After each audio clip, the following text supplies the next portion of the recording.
नमस्कार मित्रांनो. सरकारच्या निवृत्ती वेतनधारकांसाठी अत्यंत महत्त्वाची आणि दिलासादायक बातमी समोर येत आहे. 8व्या वेतन आयोगामुळे किमान मासिक निवृत्ती वेतनात मोठी वाढ होण्याची शक्यता व्यक्त केली जात आहे.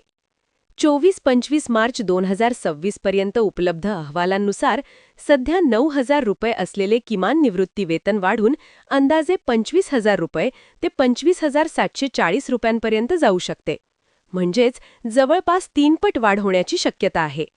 ही वाढ लाखो ज्येष्ठ नागरिकांच्या जीवनमानात मोठा बदल घडवू शकते, कारण बहुतेक निवृत्ती वेतनधारकांसाठी पेन्शन हा मुख्य उत्पन्नाचा स्रोत असतो.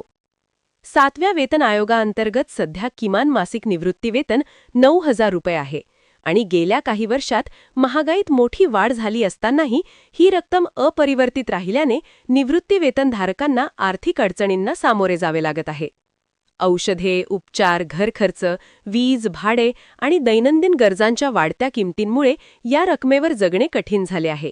त्यामुळे कर्मचारी संघटना आणि निवृत्ती वेतनधारकांनी किमान पेन्शन वाढवण्याची मागणी सातत्याने केली होती आणि आता 8व्या वेतन आयोगामुळे ती मागणी पूर्ण होण्याची आशा निर्माण झाली आहे. या संभाव्य वाढीमागे फिटमेंट फॅक्टर हा सर्वात महत्त्वाचा घटक आहे. जर 2.86चा फिटमेंट फॅक्टर लागू करण्यात आला तर सध्याचे 9,000 रुपयेचे किमान निवृत्ती वेतन थेट 25,740 रुपयांच्या आसपास पोहोचू शकते, जे सुमारे 186% वाढ दर्शवते. ही वाढ आतापर्यंतच्या सर्वात मोठ्या वाढींमध्ये गणली जाऊ शकते. मात्र ही केवळ संभाव्य गणना आहे. अंतिम निर्णय सरकारच्या मंजुरीनंतरच निश्चित होईल. अंमलबजावणीच्या तारखेच्या बाबतीतही अनिश्चितता आहे.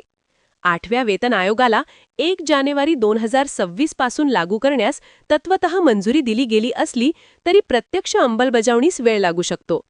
अनेक वेळा वेतन आयोग लागू होण्यास उशीर होतो आणि नंतर थकबाकीसह रक्कम दिली जाते.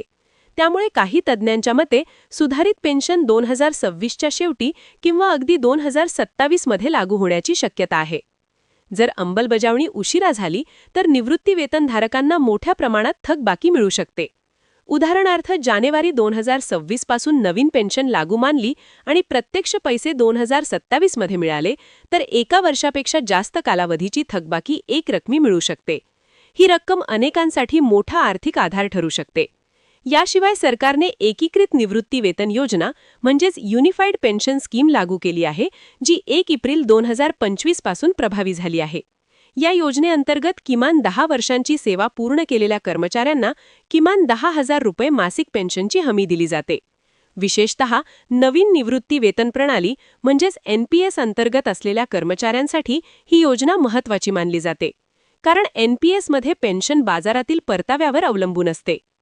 8वा वेतन आयोग लागू झाल्यानंतर UPS मधील किमान पेन्शन मर्यादाही वाढवली जाऊ शकते अशी शक्यता व्यक्त केली जात आहे, कारण सरकार विविध योजनांमध्ये संतुलन ठेवण्याचा प्रयत्न करते. जर किमान पेन्शन 25,000च्या आसपास निश्चित झाली तर UPS मधील 10,000ची मर्यादा कायम ठेवणे व्यवहार्य ठरणार नाही असे तज्ज्ञांचे मत आहे. महागाई भत्ता देखील निवृत्ती वेतनधारकांसाठी महत्त्वाचा घटक आहे. 8वा वेतन आयोग लागू झाल्यानंतर DR पुन्हा शून्यापासून सुरू होतो आणि नंतर महागाईनुसार वाढत जातो.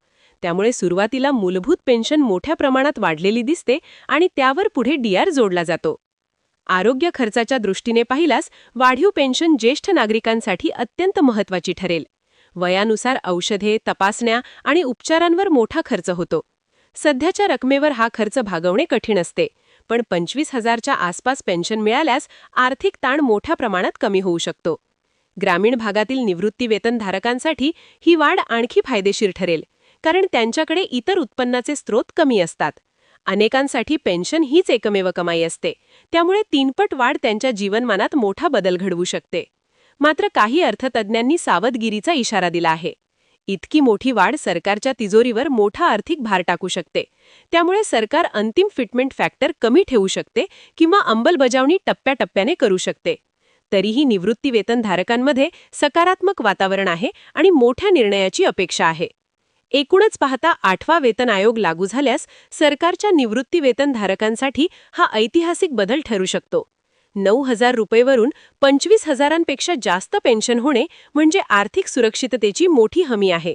यामुळे ज्येष्ठ नागरिकांना सन्मानाने, स्वाभिमानाने आणि आत्मनिर्भरतेने जीवन जगणे अधिक सोपे होईल. त्यामुळे आता सर्वांची नजर सरकारच्या अंतिम घोषणेवर लागली आहे, जी येत्या काही महिन्यात होण्याची शक्यता आहे.